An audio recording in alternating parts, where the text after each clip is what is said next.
Assalamualaikum warahmatullahi wabarakatuh. Perkenalkan, nama saya Aulia Khairunisa, biasa dipanggil Aulia. Saya kelas 8 Sa'ad bin Robi, SMP Bisnis, SOP Islamic School.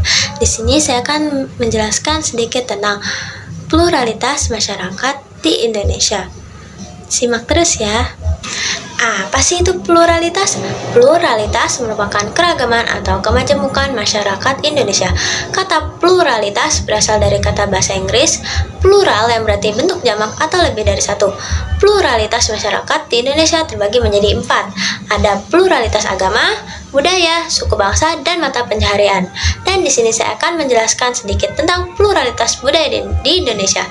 Pluralitas budaya di Indonesia. Negara Indonesia memiliki keragaman budaya. Kebudayaan Indonesia yang beragam itu dapat dirasakan dan dapat diamati dalam kehidupan sehari-hari. Yang pertama, ada keragaman bahasa.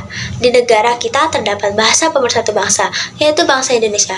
Selain itu, terdapat pula beragam bahasa daerah dimiliki oleh suku-suku bangsa di Indonesia. Contohnya adalah bahasa Sunda dari Pulau Jawa, bahasa Batak dari Pulau Sumatera, dan masih banyak lagi bahasa yang ada di Indonesia. Yang kedua, keragaman rumah adat. Rumah adat adalah bangunan yang memiliki ciri khas khusus, digunakan untuk tempat hunian oleh suatu suku bangsa tertentu.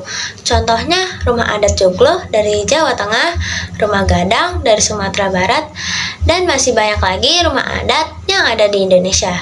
Yang ketiga, keragaman pakaian adat. Setiap daerah memiliki corak pakaian yang berbeda, baik bentuk, bahan, model pakaian, dan warnanya. Contohnya adalah kebaya Jawa dari Jawa Tengah, kebaya Kesatrian dari Jogja, dan masih banyak lagi. Yang keempat, keragaman lagu daerah. Lagu atau nyanyian daerah di Indonesia sangat beragam karena banyaknya suku bangsa di negeri ini. Dengan beragamnya lagu daerah, Indonesia sering mengikuti kompetisi paduan suara internasional dalam kategori folklore dan memperoleh juara. Yang kelima, ada keragaman alat musik daerah. Musik adalah nada atau suara yang disusun sedemikian rupa sehingga mengandung irama, lagu, dan keharmonisan. Di Indonesia terdapat banyak alat musik daerah dengan ciri khas masing-masing. Alat musik tersebut berbeda nama, bentuk, bahan, dan cara menggunakannya. Contohnya adalah angklung yang berasal dari Jawa Barat. Alat musik ini terbuat dari bambu dan dimainkan dengan cara digoyangkan. Dan masih banyak lagi alat musik daerah di Indonesia. Yang keenam, ada keragaman senjata tradisional. Di Indonesia terdapat beragam senjata tradisional.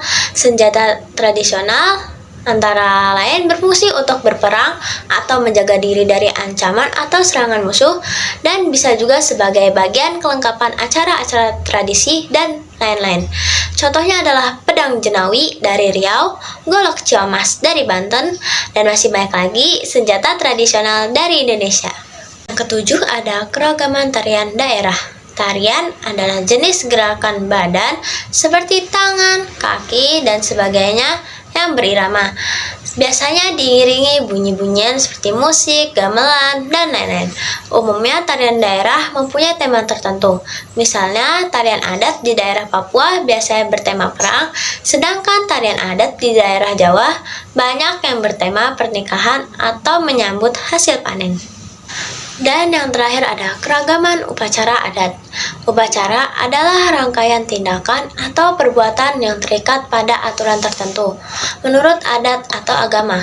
Upacara juga berarti perbuatan atau perayaan yang dilakukan atau diadakan sehubungan dengan peristiwa penting seperti pelantikan pejabat, pelantikan tokoh adat, pembukaan gedung baru, dan sebagainya. Baik, selesai sudah penjelasan singkat dari saya tentang pluralitas budaya. Jadi, karena di Indonesia ini banyak keanekaragaman, mari kita saling menghargai dan menghormati semua keanekaragaman yang ada di negeri ini. Sekian dari saya, kurang lebihnya mohon maaf. Billahi taufiq wal hidayah. Wassalamualaikum warahmatullahi wabarakatuh.